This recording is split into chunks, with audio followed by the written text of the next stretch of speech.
Hi, I'm Professor Beck Strah. And I'm Professor Eric Bronson, and you're listening to Prison Breakdown. 2, 3, break! Hate to spoil his fun, but we're gonna bust out of here. 2, 3, break! I'm locked in here with you. You're locked in here with me. 2, 3, break! I can honestly say I'm a changed man. No danger to society here. God's honest truth. 2, 3, break! I'm not leaving this cell. I'll get out my way. The right way. 2, 3, break! Ahoy, dudes, and welcome back to Prison Breakdown. Ahoy! How are you? Outstanding. How are you? Outstanding. I'm doing great. Great. It's a gorgeous day outside out here in beautiful Rhode Island. So, great day to be locked inside doing a podcast when it's gorgeous Yes. outside. You know these days are numbered. There are a few left in the year. Yeah. But before we get started today, I realized last time that on this reboot of the podcast, we forgot to introduce ourselves with our background. So, Eric, will you please do me the honors Oh, of absolutely. telling us about your background in corrections? Absolutely. So I started off a long time ago at Green River Correctional Complex in Kentucky, in Central City, Kentucky, as a co-op classification and treatment officer, working with the full-time classification and treatment officers there, and spent my time working with them, learning how to classify inmates, reclassify them, because they have something they have to do every 6 months in the state by law. Make sure that they're being held at the right custody level. After that, I worked at a mental health facility for a year, private facility. So that place was full of wonderful experiences along the same lines. While there was much more treatment based, there was a whole lot of correctional side as well, because we had people there that were sentenced by the state or local governments to be held there for a given time period before they were sent to either juvenile detention or a jail or a prison, whatever it might be. And then there were some people who were there who were self-commits to try and get rehab. And then after that, I just, figured out I wanted to teach rather than work inside the institution. So just went ahead and studied and got my PhD at Bowling Green State University, focusing on corrections. And that's ever since then. I've been in and out of prisons like crazy, but not the way you normally think of that little phrase. Been lucky enough to visit over 100 prisons and all over the world. So, yeah, it's been a fun ride. What about you? Yeah, I want to get back to that in a second because that's crazy that you've been to over 100 prisons. Like that is a degree of access to which I'm astonished. Well, you got to remember when you were still young, I had to. They used to be a lot easier to get into. I promise you, they were. Like in the 90s and early 2000s, um, it was very easy to write an email to a warden or give a call and get a class into an institution. So, I've been into a whole lot of the prisons in Ohio, Kentucky, Texas. It's where I did a bunch of my research, where I was interviewing inmates in Texas um, and in Ohio. And so I spent and both of those are pretty large prison systems, have a lot of prisons in those states, and they were very open. It's only recently where I think we've run into staff not, the upper administration at these institutions not wanting tours. It seemed like it used to be, hey, we need to educate the public, and so letting in student groups or professors who are interested in this and seeing what's going on. That used to be something that used to be pretty easy. Now it's a little bit tougher, and I think it just has to do with lack of staff numbers. I mean, when you were working at the institution, you didn't want to put up with a tour. It's just it's just taking you away from your duties to deal with walking people around an institution, and so it's just, I think it's a little bit tougher.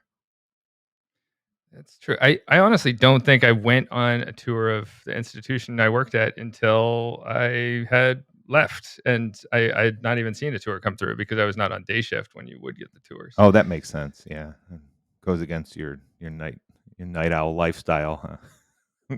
To- Hoot, yes. yeah. Yeah, and with that, I'll introduce my background. I'm Professor Beck Strah. I'm a former corrections officer or corrections deputy, I should say, out of Snohomish County, Washington. I worked for the Snohomish County Sheriff's Office Corrections Bureau for 2.5 years. And following that, I've been doing research and working as a prison classroom instructor for the past, what would it be, 8 years. And it's only earlier this year I had to give up being a prison instructor and looking to get back into doing more research in prisons. So I've got 10 years of experience between corrections deputy, research, and teaching. And so I've gotten to see all these different sides, and I've probably gotten to tour 10 different institutions out here in the Northeast, but I don't have anywhere near the wealth of experience seeing over 100. And of these 100, how many of these are private tours where you just knock, knock? Hey, I'm a professor. Can I tour? Well, there's been a few of those where you're like, hey, I'm going to this town. I'm going to go see if I can get in to see this prison.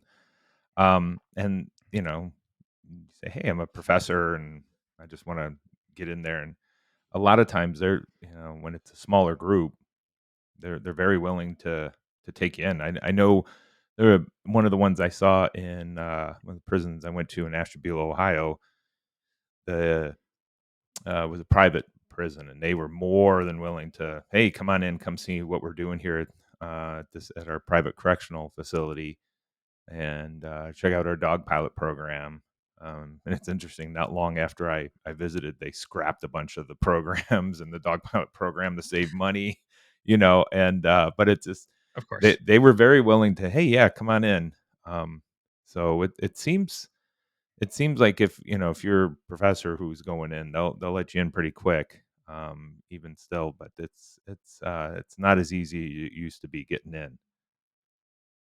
So Yeah, that's something I just haven't even tried to do it up here in the Northeast. You and I, we should do some more prison tours ourselves and and scope then out we the can come area. back and report here and talk about these wonderful prisons like the ones we're going to be going to very soon. But yeah, we should do that. So what in the world got you interested? Because that's always a fun topic. How in the heck did you get interested in corrections at all?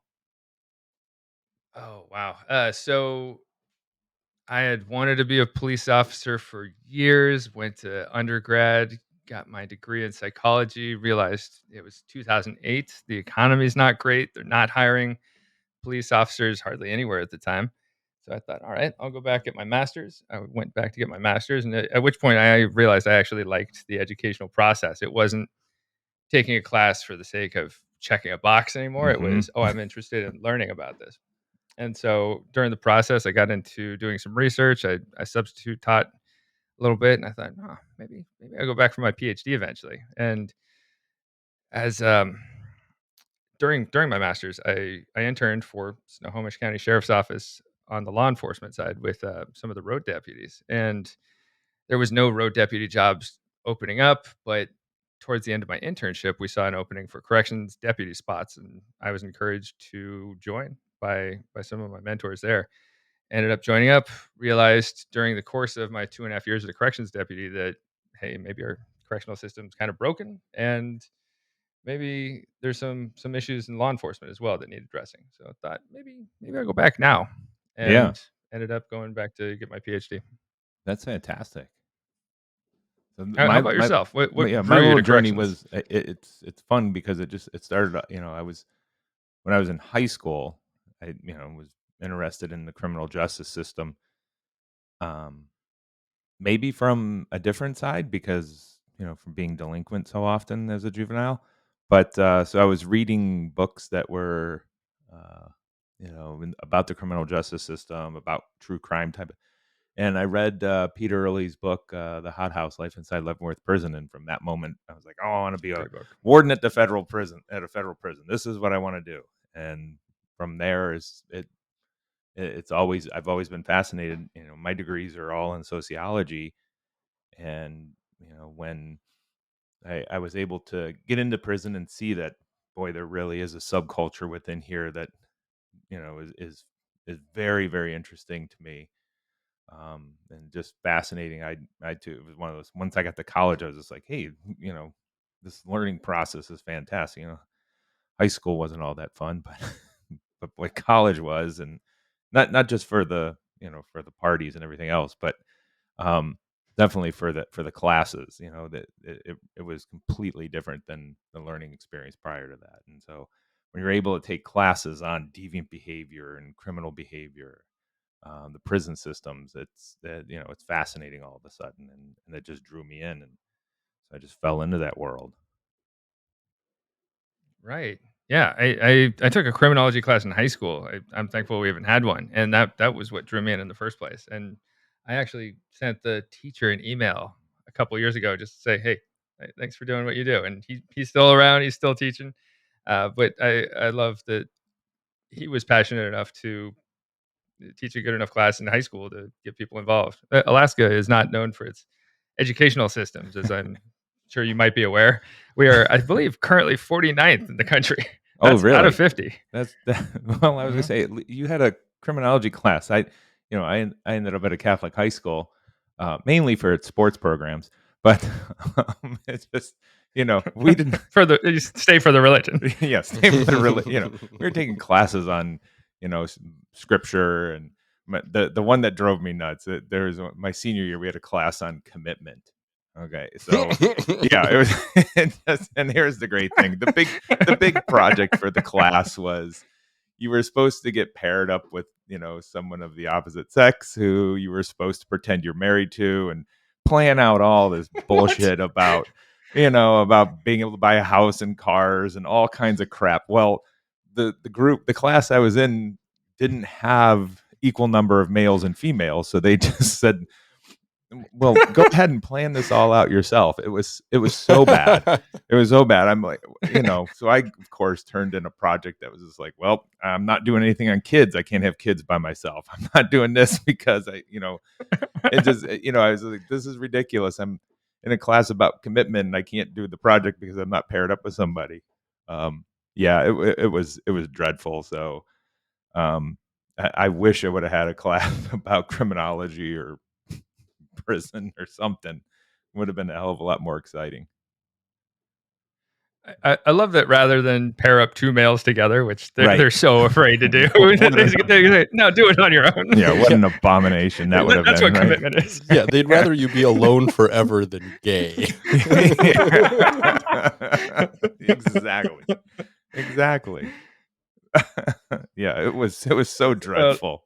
But we we were also, the class I was in, we were terrible. We had one of the nuns there, the nuns are able to kind of select their names that they go by in the eyes of the Lord, and we had one that was named Sister Saint Anne, and of course we'd say her name quickly, and Sister Satan. And, got in a little bit of trouble for that, but yeah. Oh boy. Wow. Did you get in trouble much as a youth too? Oh, Like at this Catholic school? How much trouble was the, Eric the in? the trouble was really before then. It was elementary and junior high. High school, I kind of settled down a little bit because again, I was focusing on sports. I was hopeful to get a scholarship for wrestling or football, and um, yeah, you know that there was a lot better behavior at the high school level, but you know, it's still very interesting world of deviant behavior. Drew me in college. So, what about in Alaska? Did you two get into trouble in Alaska? Is there much tomfoolery going on up there? I'll let producer Britt take this one. I was mostly in trouble for being late to stuff. All my detentions came from lateness. Why am Oops. I not Does that shocked?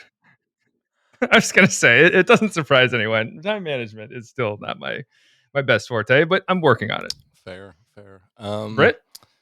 Yeah, I was always in trouble at school. And then also, I guess, to give my background on prisons and correctional facilities, I have personally toured the holding cells of both Wasilla's jail and Anchorage's jail and Denver's jail. Mhm. I've been around a little bit in Uh-huh. holding But never facilities. convicted. Thankfully, I've always been able. That's I was going to Never ask, were these convicted, never extended convicted, never tours even. of those holding facilities? Thankfully, only for Good. around a Good. night. So yeah, Uh-huh. yeah. Oh, which was the best of the three?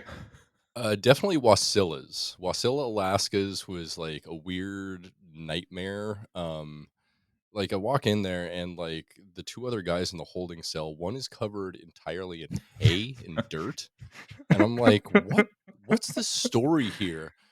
Turns out that he was like he broke into someone's house while they were like away, and he was just like staying there, and the police came to find him, and so he went and hid up in like an attic in a barn where there was a bunch of hay and stuff like that, and so he got covered in hay.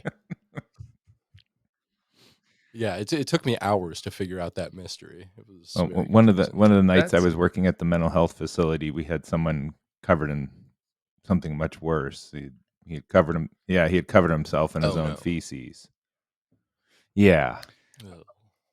not fun. so true story. I got a commendation for we had a gentleman cover himself in his feces, and at the jail, he was in booking, covered himself in his feces in a holding cell, and yours truly volunteered to walk him to the shower. He needed an escort, No.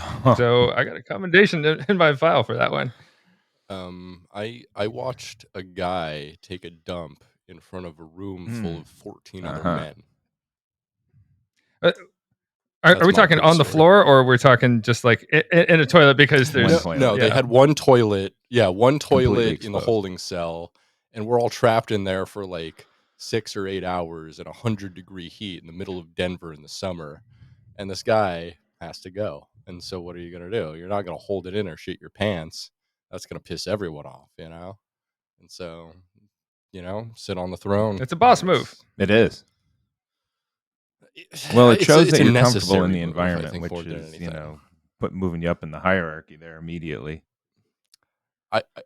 I don't think he was asserting dominance. I think he just really He needed wasn't. to take a shit. He wasn't maintaining eye contact with certain people inside you. No, he was not. He was not. He looks you right in the eye the entire time. Just points at you. That would have been a move. Yeah. Mhm. Well, shall we move on to the topic of the day, Well, which is contraband? Ooh, before that, we've got something yes, else. we have some news off the razor wire, don't we? Fresh news, hot off the razor wire. All right. On Monday morning, we had 4 inmates from Bibb County in Georgia escape from a jail. And these aren't just 4 simple little inmates. One of them was being held for processing on murder charges. So we got some serious individuals that were escaped. But the inmates made their way out of the Bibb County Detention Center, which is just south of Atlanta. County seat is Macon, but it's a decent-sized county. Right? They made their way through a damaged window and cut a fence.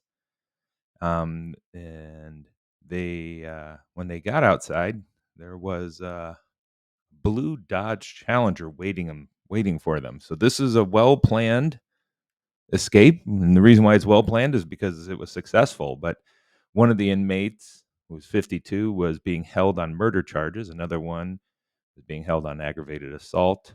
Third, on firearms and drug trafficking. And the fourth one, it doesn't mention what the charges are or the conviction, but they are still, as of 4 days later, still on the run. And last night, the FBI in Georgia has offered $25,000 for information leading to their capture. So I think we might look into a little bit of maybe sending our students to be bounty hunters down in Georgia. See if they can catch somebody, make a little extra cash. Maybe we can if we start doing this, we can find it as a way to help fund our students in the School of Justice Studies. Fund ourselves. Yeah. This is where are we bounty hunters? this is scholarship opportunities for our students. Say, hey, go catch an inmate. You get $25,000 off on tuition here.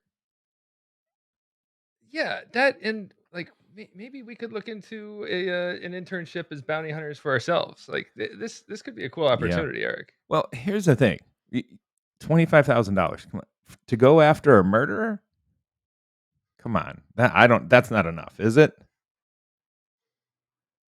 I think I'd want a little more. What's your price? Yeah, I mean, maybe to go after the drug offender, $25,000 for the drug offender. But if you want the murderer, you got to get it at least up to 6 digits, don't you think? Oh yeah, this guy's willing to kill. Yeah, he's done it before. I mean, maybe has not been convicted. If this is a jail, probably has not been convicted. Right. Yeah, he was waiting further processing. So as of right now, not been convicted of murder, but still on the run, charged with murder. You want me to go catch him? Alleged murderer. Come on, Beck. We need at least 100,000. Yeah, I think that's a pretty good price. If you were on the run, where would you go? I definitely. Again, we're escaping from up here. I'm going to Canada. Yes, Nova Scotia, Greenland, Iceland. If we can get there, right? Yeah, so somewhere remote enough that I can grow a beard and live in a cabin, and people keep to myself, and people don't recognize me. I picture something like, did you watch Breaking Bad? No. Now, there's one of the last episodes of Breaking Bad. There's a man hiding out in the woods in a cabin, and he's essentially in his own prison. And that's kind of how I picture it, though. If you're on the run like that, and that's hard to make connections, hard to establish community. Yeah, and isn't that the way a lot of people want to live up there in Alaska? Honestly, I don't know. From what I've read about with Alaska, so in an academic sense, maybe, but also I'm from the suburbs of Anchorage, which is just any other city. And people will ask me, what's it like growing up in Alaska? And honestly, if you grow up in the suburbs of a city, it's probably not terribly different from anywhere else, unless you do very Alaskan stuff. We weren't an outdoorsy family in the sense of camping, hunting, the occasional moose walking through the front yard. We would get plenty of that, but besides that, it sounds weird to say, but Alaska is not terribly different from the rest of the U.S. in a lot of ways. Oh, come on. You're destroying the dream of so many people that they think everything in Alaska is just completely spread out, and that there's no civilization there whatsoever. Oh, if you go outside of Anchorage, I'm sure there's plenty of areas where you can experience that, but that wasn't really that doesn't tickle my fancy, as they say. Yeah, mine either. I like the modern conveniences of, having a toilet and a bullpen holding cell. You like look at your wife and kids while you're on the can. Yeah, exactly. Point at them, crazy eyes right on them. This is how you establish dominance in your household. No, it wouldn't work. None of them listen to me.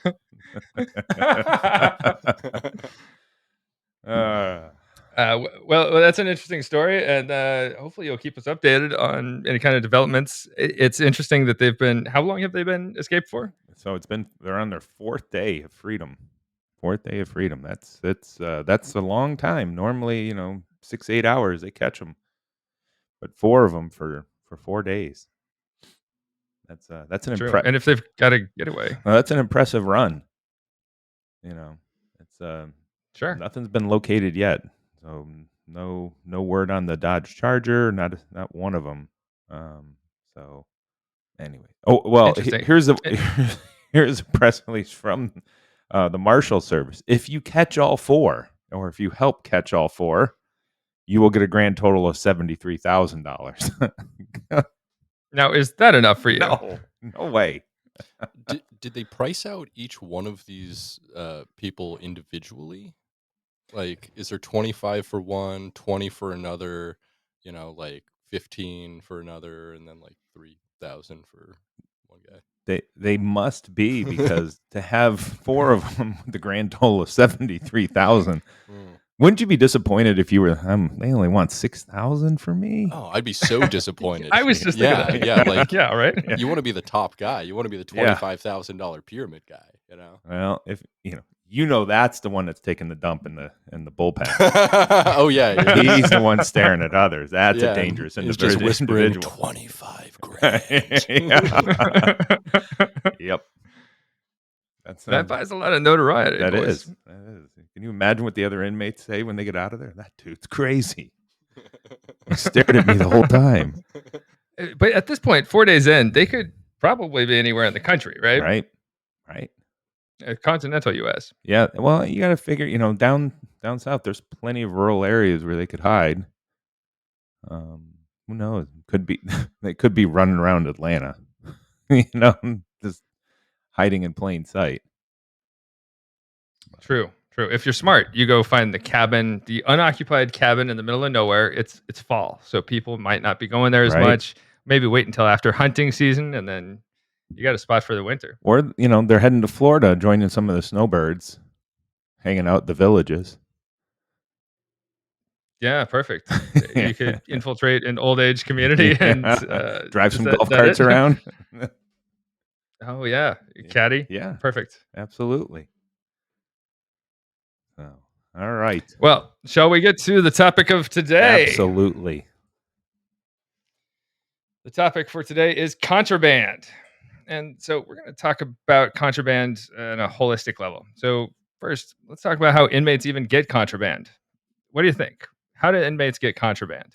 Oh, comes in from the outside. So some corrupted staff, and maybe through visitation, or my favorite is when folks can get close enough to the institution and just toss it over the wall.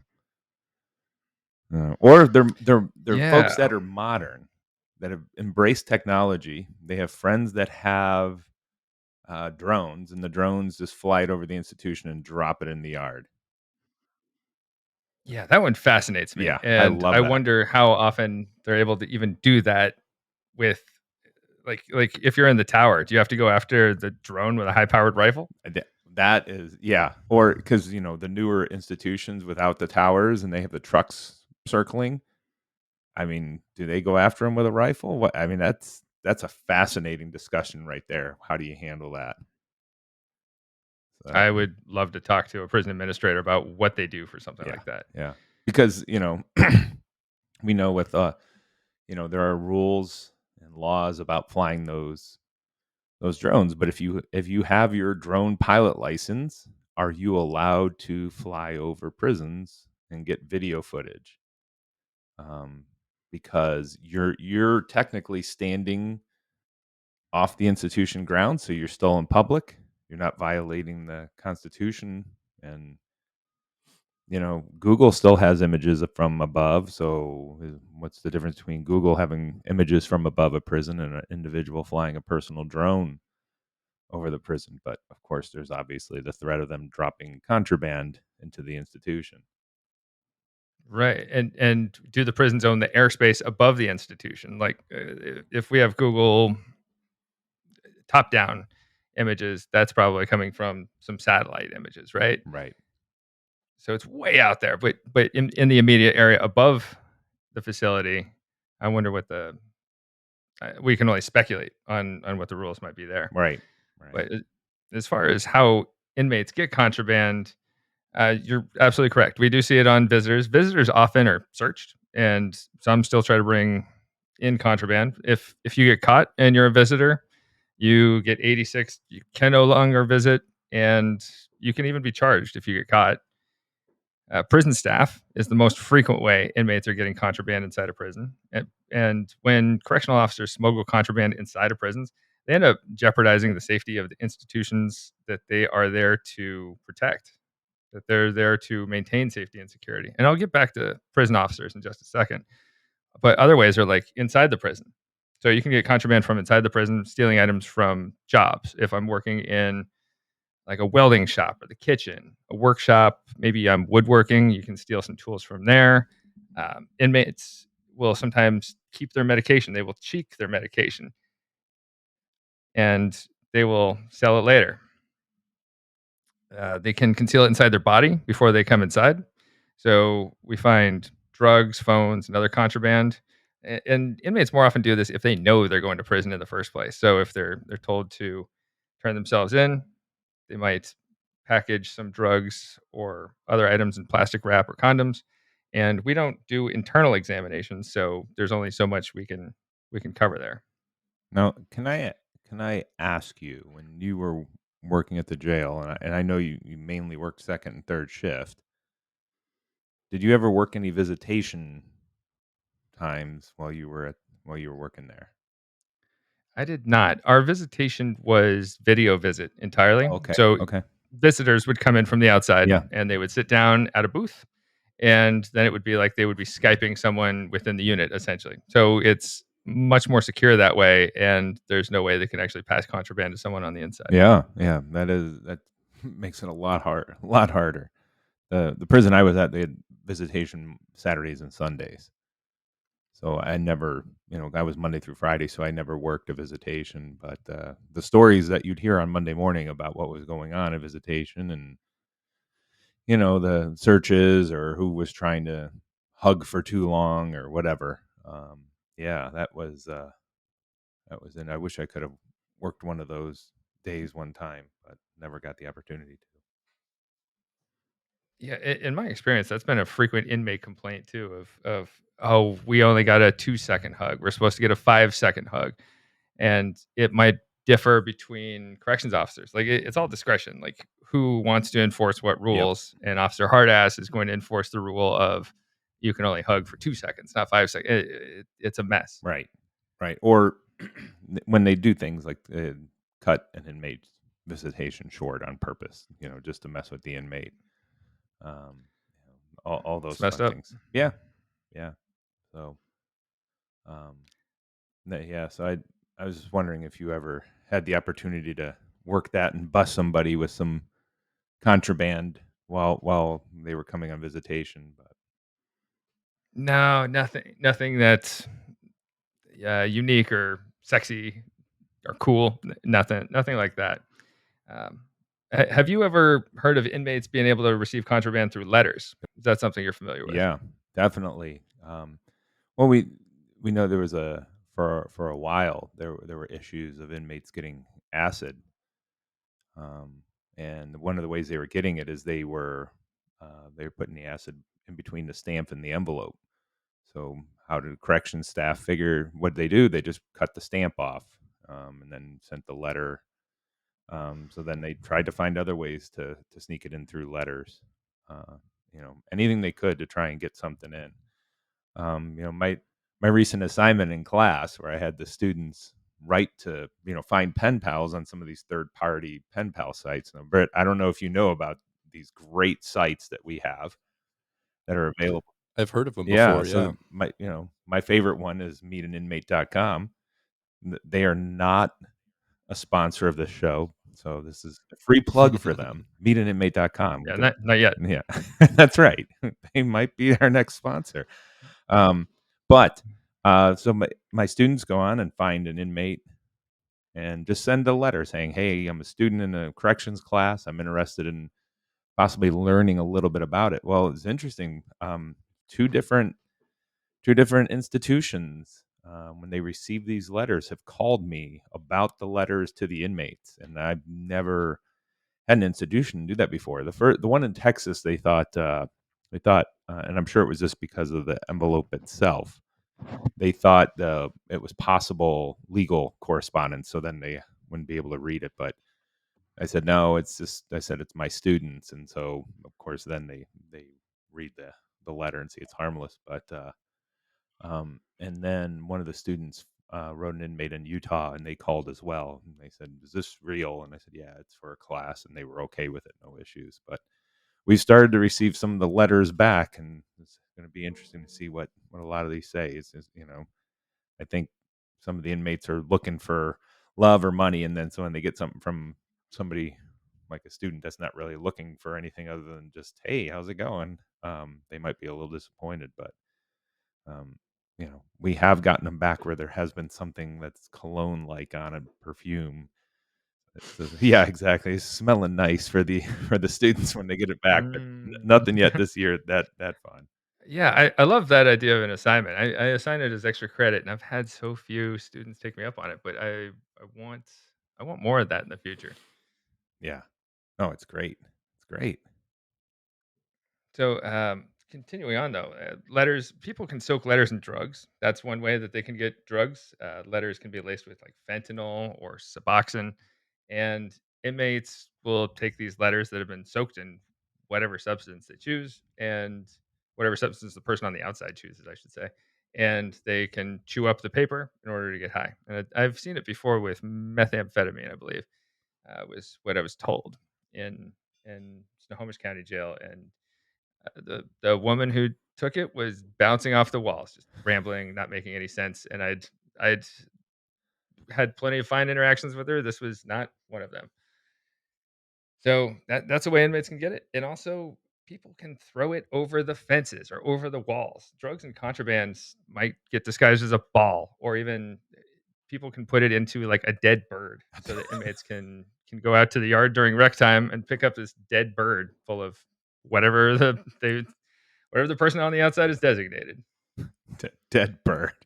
So Dead it bird. gets That's gross, but great. they are creative and yeah, yeah.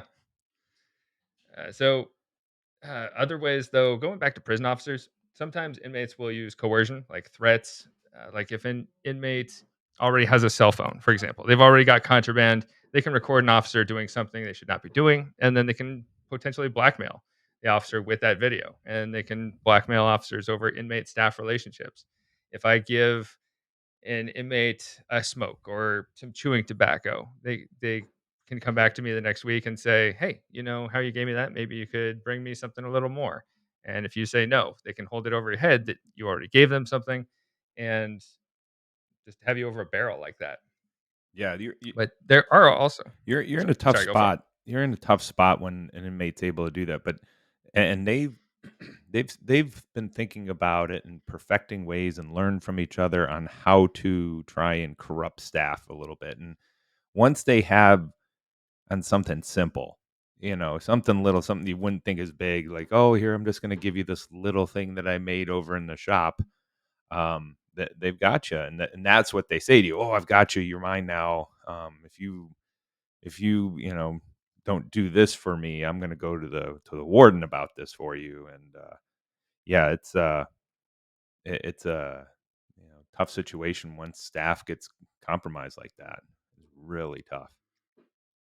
Yeah, inmate manipulation is a very real thing, and for any prison officer or jail officer, you're going to get manipulated at some point or another, and it may be something very small. I look back and I'm sure I was manipulated into giving inmates some extra rec time when that wasn't in the program, something like that. But it could also be as big as bringing them in something dangerous or drugs or cell phone or some kind of other substances. So the it's a continuum. It's a large spectrum of how people are going to get manipulated, but you're going to be manipulated even if it's a smaller scale. And that's one of those things. How the Department of Corrections in a tough spot. How do we train individuals to not be manipulated? How do you say, hey, we need to make you the perfect staff for to work in an institution, and we didn't make it so you're not being manipulated. It's got to be tough. I mean,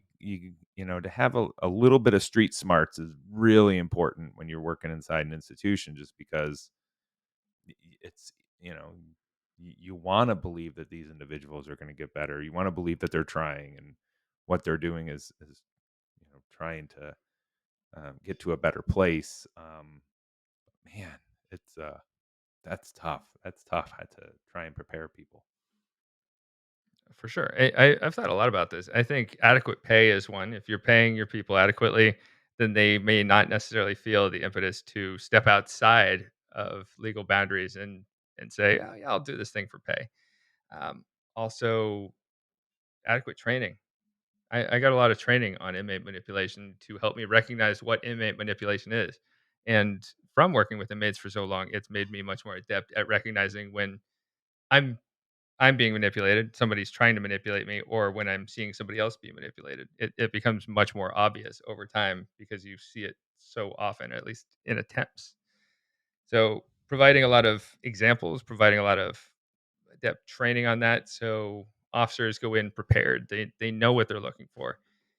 I read a book recently called Corruption Officer, and the officer was essentially forfeiting his entire paycheck to child support and maybe alimony. And so he starts looking for more ways to make money other than overtime and falls into this trap of inmate manipulation.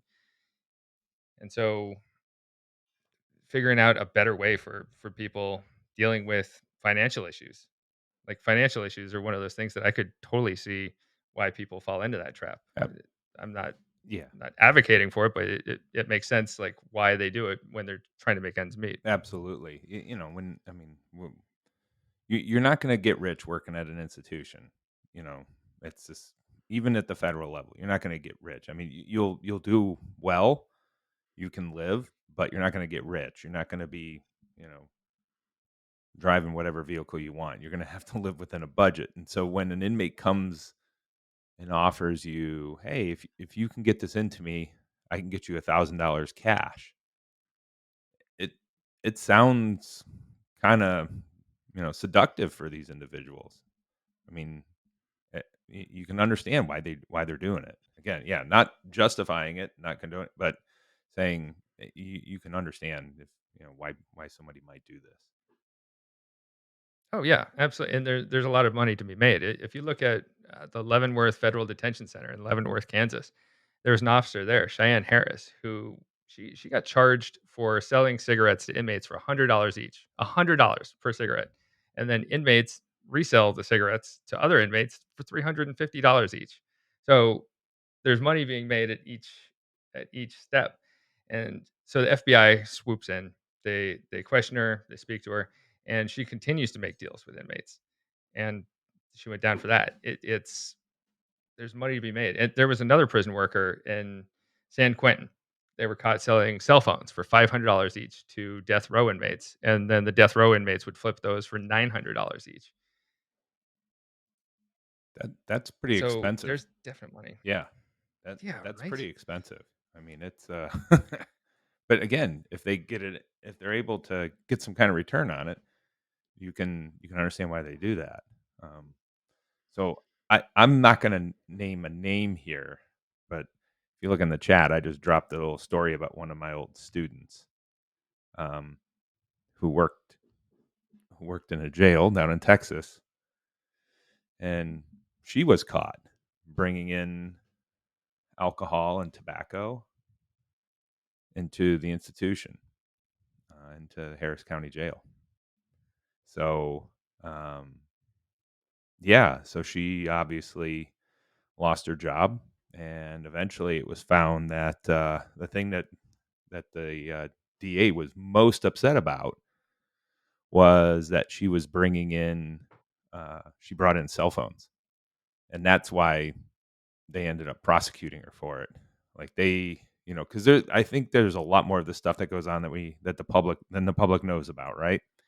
Um, Oh, for sure. and especially when it comes to things like cigarettes or alcohol or drugs, and those people are just okay. You're fired. You're not going to work in this setting again.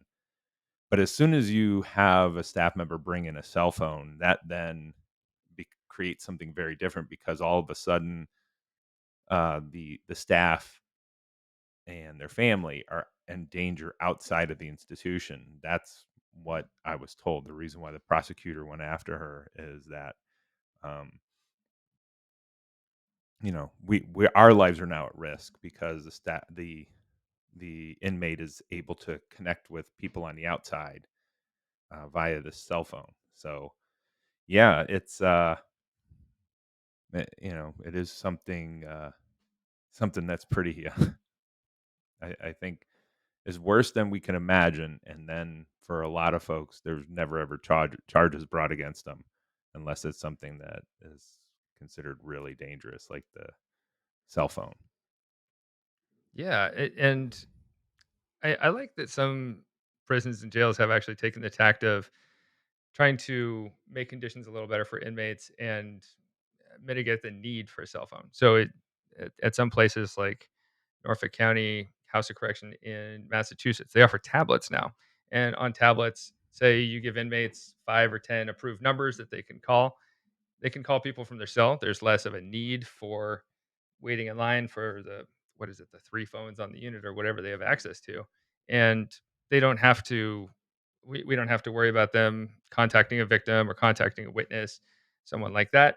And they're still able to contact their families. Now, one of the big issues we still see there is it can be some places charge up to like $1 a minute for inmates to contact their families. And if we look at who's in prison, it's so often people of lower socioeconomic classes that don't have access to that kind of funding. There was a woman in New Haven.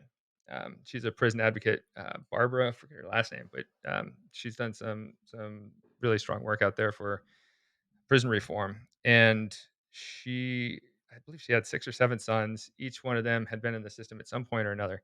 And I think she was paying like $450 for her phone bill just to talk to her kids That's per month. outrageous. And that's crazy. Yeah. Yeah. Yeah, that's outrageous. Yeah, and you know these phone companies are just making a huge profit off that. So, Yeah. it's sickening what they're able to do in that situation. But yeah, I love that Absolutely. idea. And I love that idea of the tablet, and then being able to make a few phone calls. Obviously you can restrict it, and if they have the tablet, you can still listen to it for safety purposes. But man, that talk about allowing an inmate to have a better connection with their family or people on the outside who might be there when they get released. That's huge. That's huge. yeah, for sure. But again, if it's only for the rich, um, that's really tough. That's the problem. And with the costs that get incurred, it continues in part because the phone company, whatever the phone contractor is, they get money. The prison or jail makes money off of it too. They make a cut of whatever the contractor is getting. And so the facility is making money, the contractor is making money. The people who lose here are the people with the least amount of resources. Right. And that sucks. Yeah. Yeah, it sure does. And I remember one of my professors long ago used to call them the perpetual losers. Um, that's exactly what it is that these individuals who really can't afford, they don't have a network, they can't afford good attorneys, they're so much more likely to end up incarcerated. And then when they're incarcerated, things don't get better for them because they're in the same spot. They don't have money on their books, they only have the money that they make while they're incarcerated. And that makes a huge difference in terms of the commissary that they get, the phone calls, anything. And if now we're in this situation where you know where we're trying to have phone companies make tons and tons of money off folks that less likely to be able to connect um and excuse me, when they are released in society. So let's switch tracks a little bit. I want to talk about the most common types of contraband we're seeing. And one of my favorites to talk about is hooch. Hooch. It's Oh prison yes. wine. Yep. It's alcohol. It's also known as toilet wine. It's also known as Pruno. What do you think goes into it? What are the ingredients we need to make a hooch? Yeah, we gotta bring some fruit. Got number one ingredient. Gotta get some fruit. Gotta let it rot a little bit. Let it sit there for a while. So one of the interesting things. The prison I worked at was brand new.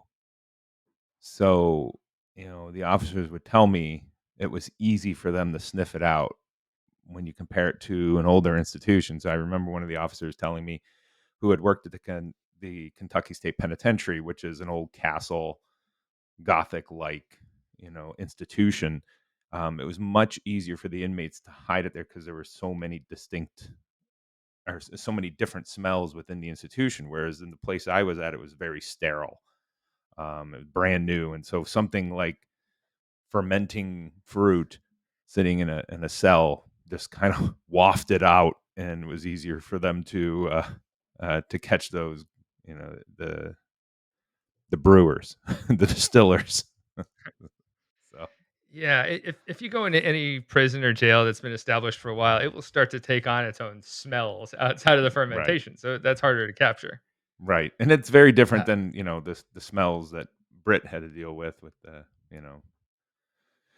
dumper in the open cell block. But yeah, the yeah, it's jumper. So let me tell you how we make it. So here's a recipe. It can follow multiple hmm recipes. First, we take a pair of pants and we cut the legs off, and then we line the inside of these now shorts with trash bags. And about 2.5 gallons of water goes into each leg, and then you add 5 pounds of sugar. I've also heard of inmates using like Kool-Aid or something else as like a sugar type substance, and then 5 cups of the main ingredient. This can be an orange, tomato, whatever kind of fruit that you have available, and a cup of ketchup. And what happens here is the fruit will rot, and that allows for fermentation of this concoction. And if we can keep it warm, even better. It's going to allow fermentation to occur even faster. And then once they're done, they strain it through a pair of socks, which I'm not drinking anything that I'm straining through my socks. you It's just not going to happen. what a snob. Look at Uncle Pennybags over here. So one pair of shorts is about one batch, which makes about 5 gallons. And so inmates, besides I mentioned Kool-Aid, inmates will also use stuff like orange juice concentrate. They'll use bread to add yeast. They can use sweetener. They'll use tap water typically. I've smelled the stuff before. I've never had it. Inmates will tell me, "Hey, it's surprisingly better than you would think," which is not like really an endorsement. No, Have either of you ever tried it? no, I have not. I mean, yeah, No, I mean thankfully. it's um just some of the crazy concoctions I've been around at certain parties where people have called it hooch. Those are pretty painful in and of themselves. So I can imagine what the inmate made hooch can taste like. It's just it's got to be brutal. It's got to tear up your stomach the first few times you try it, and depending on how much you drink. I mean, just think about those ingredients again. You're throwing ketchup in there, really? Yeah. Do you want to drink that? No, I do not. no, no, absolutely But not. wouldn't it be fun to podcast it? Like Yes, like if we were to have like a New Year's Eve special where we toast hooch I, and I sense another go assignment. blind from drinking. I sense another assignment. I think independent study. Depending on the quality of the hooch the students make, that determines their grade. It's one of those like brew your own beer classes, but like Yeah. gross Right. and bad. Yeah. Yeah. Exactly. So that's one way they get alcohol. I've also seen inmates do it with hand sanitizer, which they filter it through like a tissue, and there's some kind of I want to say like what's it called, ethyl alcohol Okay. that comes out of that. And the two inmates who had stolen the hand sanitizer were bouncing off the walls, and so we knew something was up, and they did some time on lockdown after that. Yeah. I've never heard of that before. I mean, that sounds like Tide Pod type of behavior right there. And just really, that's hand sanitizer. That oof. Yeah. Oh, it doesn't occur to most of us to drink hand sanitizer. It's one of those like, oh, you would actually drink mouthwash, but worse, much worse. Well, Now, that could have been under one of the previous administration's, COVID plan, ivermectin, you know, getting light, right? We are supposed to expose veins to lights and drink ivermectin or some crap like that. But wow, that's don't forget bleach. Bleach was bleach. on the menu as well. Do we drink the bleach? Can't remember. I think that was what was suggested. Producer? I believe so. I believe it Interesting. was drinking Interesting. bleach. Huh. Yeah. Which sounds like no way. That could not have actually been said, but yeah, you roll out the transcript and there is him saying we should drink bleach. So What's important to point out there is that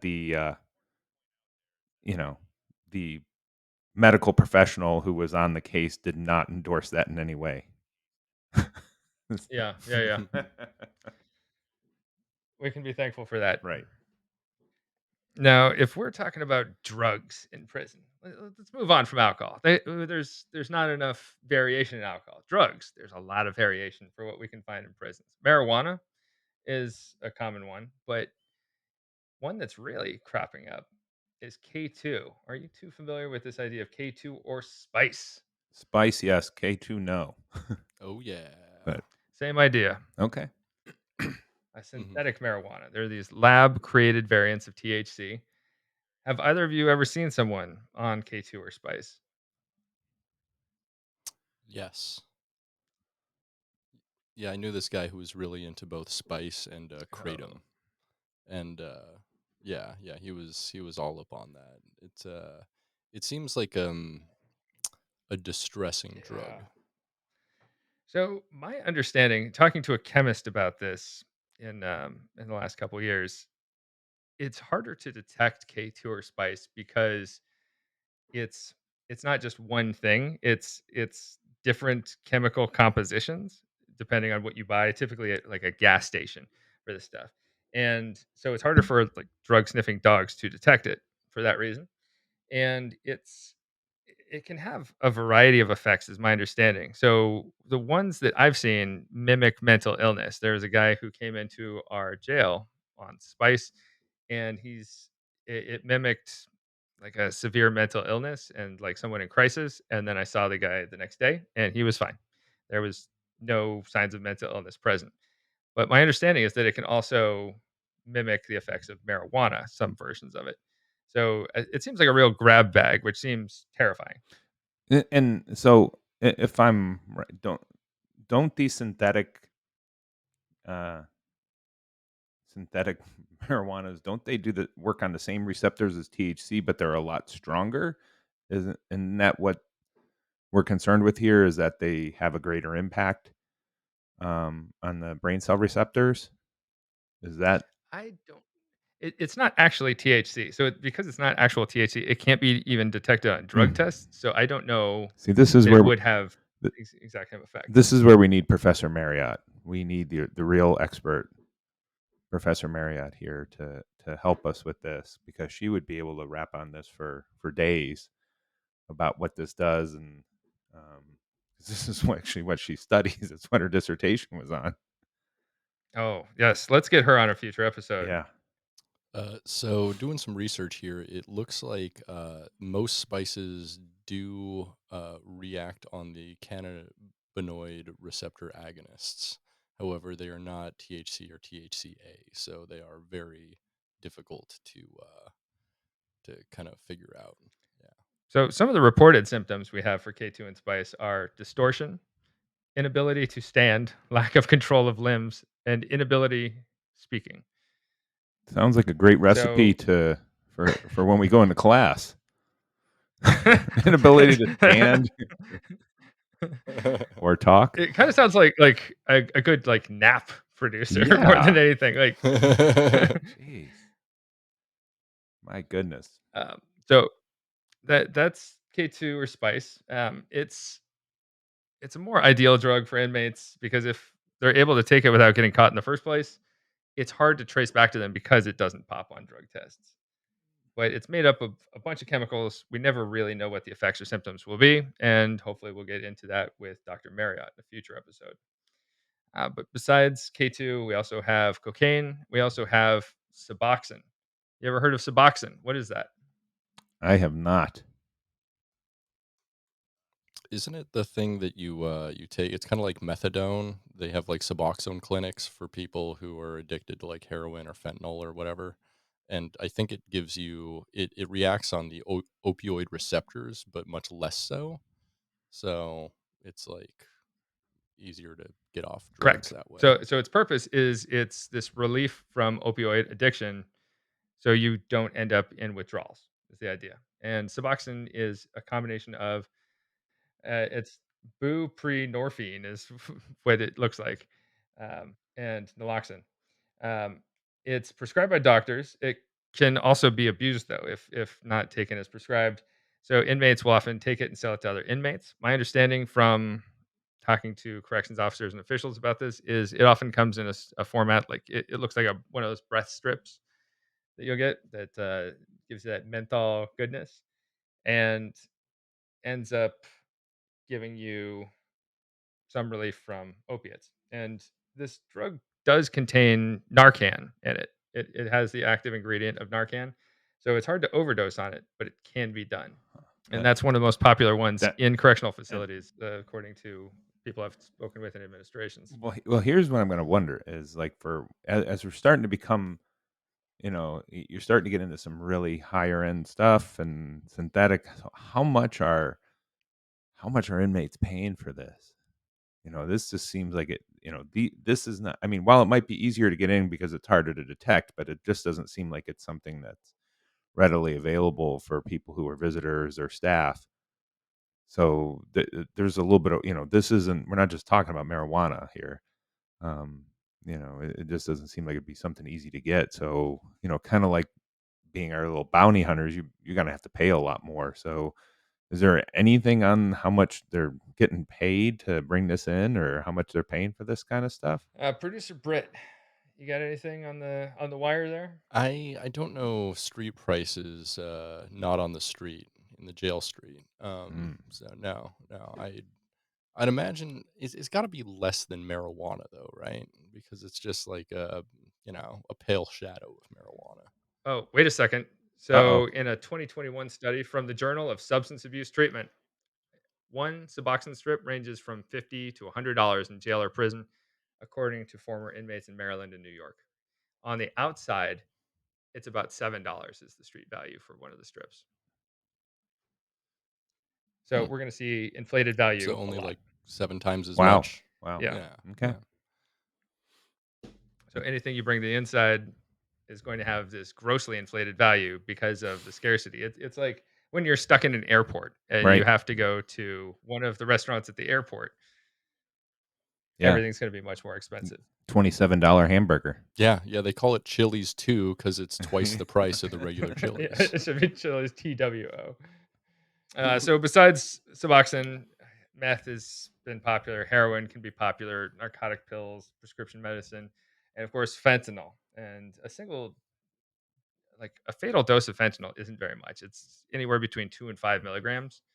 And if we were to make a comparison, like a single pack of Splenda that has 1,000 milligrams of sweetener, which would be potentially enough fentanyl to kill like 300 to 500 people. That's wild. Yeah. Yeah. And the other thing, what most likely is being sent in is not a very clean cut of anything. You're getting some of the dirtiest mixtures available, and so it doesn't take much, I would think, to really poison some folks there in an institution. Oh yeah, for sure. See, if you're smart, you smuggle in some like oregano that has maybe a little bit of a smell to it, and then you pass that off. And if you get caught, you were just selling oregano. Right. Right. Exactly. And as soon as you sell it, you PC up, you move to another unit, and they can't get to you. No. No. Absolutely not. Uh huh. But then, if you get sent to another unit, you got to reestablish your connections. It's going to take you a little bit to recover from that. That's true. But in the meantime, you're going to be rolling in the dough Yeah. Yeah. from these oregano joints you just sold guys on the inside. Exactly. I mean, be getting all the protection you need and all the ramen you want. Boom. Exactly.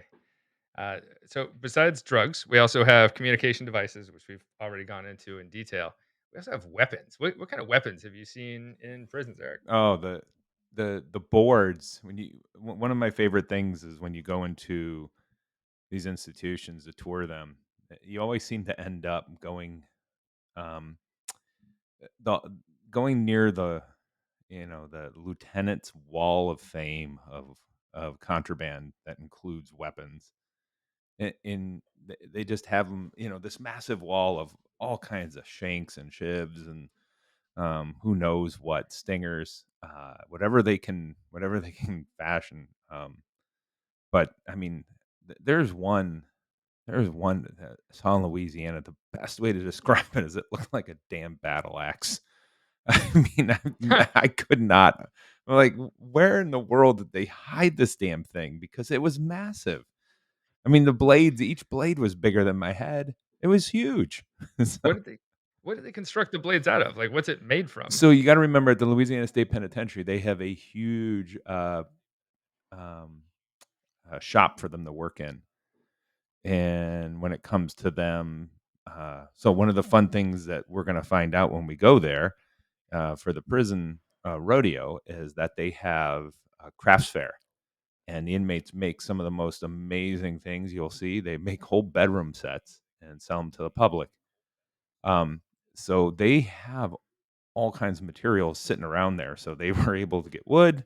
They were able to find some metal somewhere. I don't know if it came from a bunk or pieces off of a car or what, but they had this, and I was just so dumbfounded by it that I wasn't able to ask questions about it. But it looked like a damn battle axe.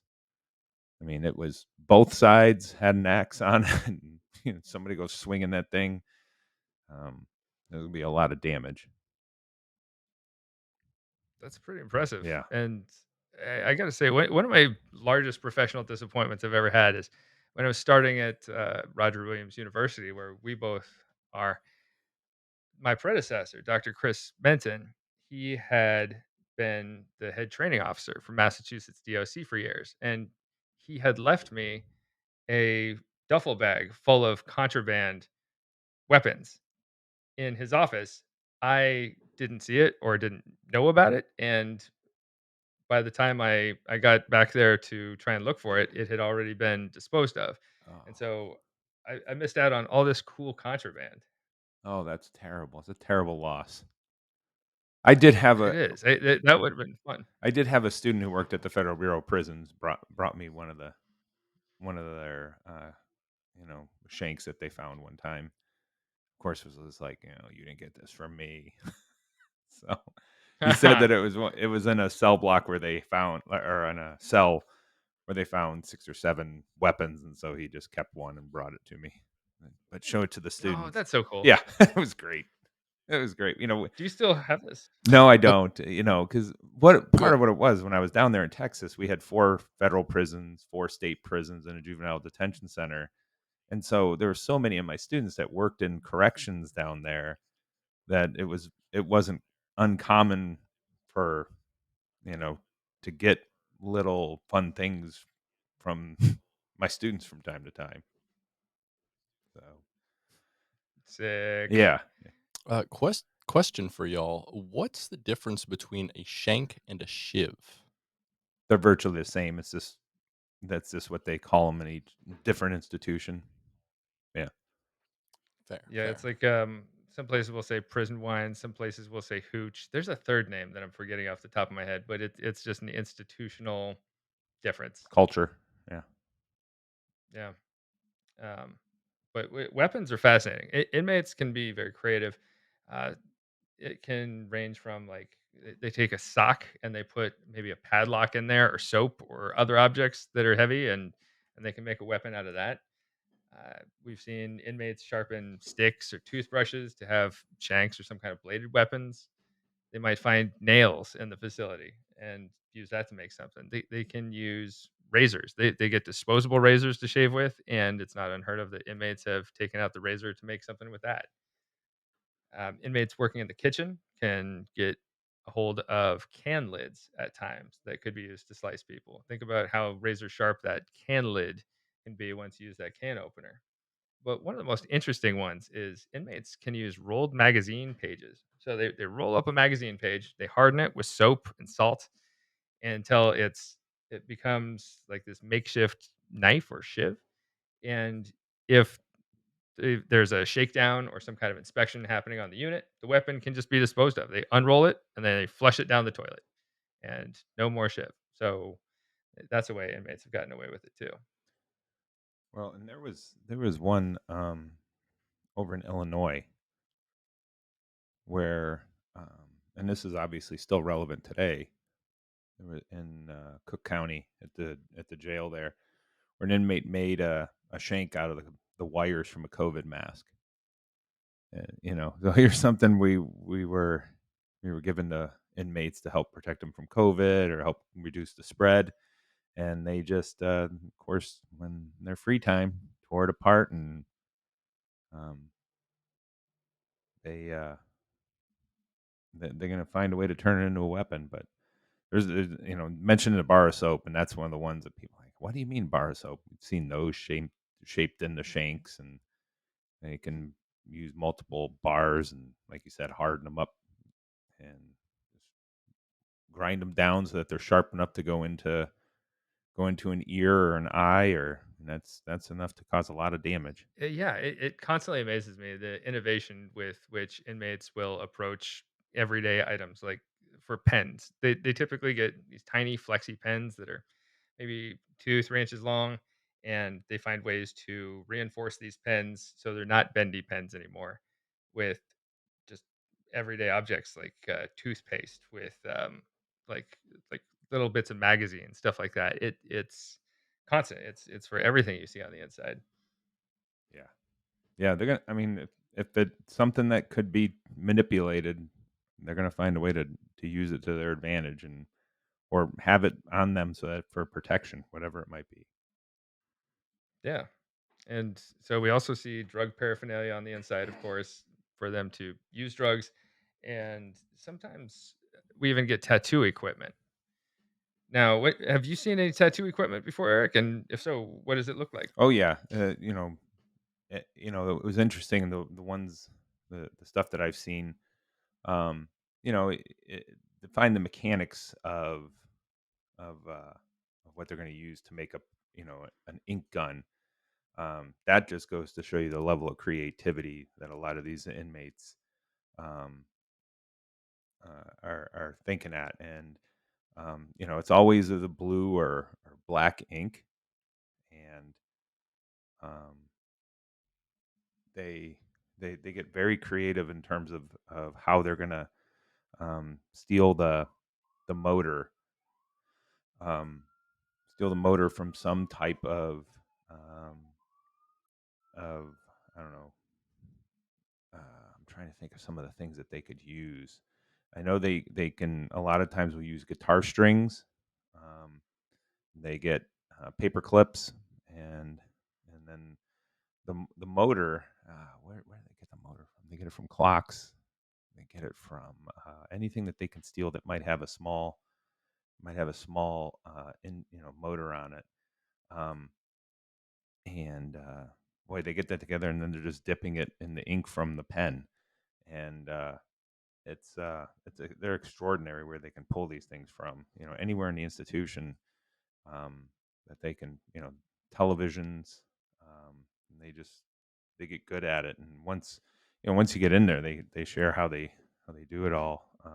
But anything to distract themselves. But that's definitely one of the uh, sure ways to tell if someone has prison ink or not. If it's all black and blue, and there's a lot of I would call spill to the tat, um, meaning that it's not in you know I think tattoos you have on the outside are far more precise, whereas there's a lot of bleeding that goes on in the prison tattoos, and they're far more simple, than what you'd find on for folks on the outside. So Britt, yeah, I'm not trying to call you out there with all of your black and blue ink. It's fair. I've given myself some prison style stick and poke tattoos, Oh, so okay. I'm totally guilty of this. I've very rarely seen, as you were saying, like precise stick and poke type tattoos on from inmates on the inside. I've talked to a few, and often it's people who are just learning how to do tattoos. I'm sure that there are people on the inside who have done some fabulous ones, and maybe we do a future episode about prison tattoos as Yeah, well because it's a very interesting topic. definitely, definitely. Yeah, I know, especially in Russia, there are some very, very talented artists in prison. They have a whole culture behind prison tattoos over there that's much more deep than ours.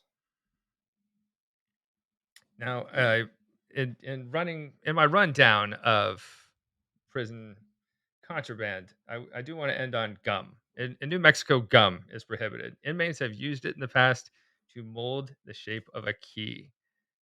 Think about that. That's crazy. That's fascinating. So I've heard of soap being used for Yeah, that as me well, too. and seen some like poor facsimiles of keys with soap. So inmates, again, they're creative and they find plenty of ways to use everyday objects in ways that they're not necessarily intended to enhance their lives in some way or another. But gum is contraband in New Mexico. Yes, just in New Mexico, to the best of my knowledge. That's Now, do you two want to cut it here because I've still got another. This is about the halfway mark, and I've got about 4 or 5 pages on how to deal with it, its prevalence and impacts, and the inmate economy. Yeah. Do we just want to make this a two-parter? yeah. Why don't we do that? Yeah, sounds good to me. That's been this episode of Prison Breakdown. Stay tuned for part 2 on contraband coming up in a couple of weeks. In the meantime, please like, rate, and subscribe on iTunes, Spotify, or your Wherever you favorite get your podcast app. podcast from. This has been Prison Breakdown. I'm Professor Beck Strah signing off. And I'm Professor Eric Bronson. Thanks for listening.